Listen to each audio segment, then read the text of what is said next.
States in the Security Council in more than 6 years. The remaining 14 council members voted in favor of an Egyptian drafted resolution which expressed, quote, deep regret at recent decisions concerning the status of Jerusalem. Joining me now, Peter Brookes, Heritage National Security Affairs Fellow and former Deputy Assistant Secretary of Defense. Back with us as well, Rebecca Heinrichs. And Peter, let me start with you. It's obviously a move that the rest of the world does not like, even though America, we decided we would do this a couple of decades ago, and apparently President Trump was the first president to have the fortitude to follow through on that. Yeah, I mean, it was absolutely diplomatically defensible and a sovereign choice by us to recognize a particular capital, in this case Israel. The president didn't foreclose on how Jerusalem might be decided upon by the two parties, the Palestinians and the Israelis.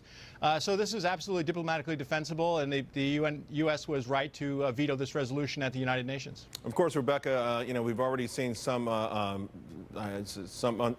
instability, if you will, but there's promises of more instability that will be blamed solely on this decision or used as an excuse to create the kind of havoc that terror groups like to do.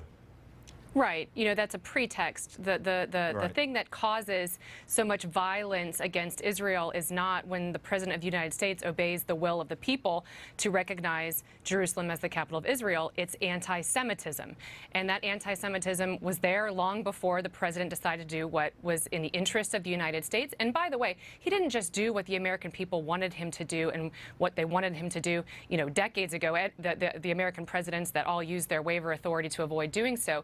It also helps the peace process because it disabuses the Palestinians of the notion that the United States will ever recognize Jerusalem as anything other than the capital of Israel. So it's good for the peace process, it's good for American sovereignty, and it was the right thing to do. What about the modernization of the military, Rebecca? That was brought up today. We hear about it all the time. We've seen incident after incident where, you know, we have a military with a lot of aging tanks, bombers, and other hardware.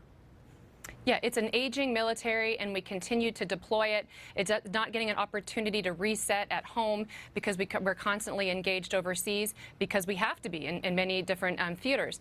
And so President Trump is trying to give the military the remodernization that it requires. It's probably going to need more even than what the president has lauded, has slotted. But again, peace through strength. This is in the national security strategy. The best way to deter war and the best way to end war on terms most favorable to the United States is if we have the strongest military possible, and that's what we're trying to do. Peter, real quick, some may say, hey, this is just hearkening back to sort of the industrial military complex. No, I mean, we live in unstable times. I mean, look how tumultuous the world is. Rebecca's right. We need to have strong national defense to be able to protect ourselves at home and take care of issues abroad. I mean, the decrease in terror attacks and plots in the United States this year, I think, is a direct result of going after ISIS overseas. So we're safer at home when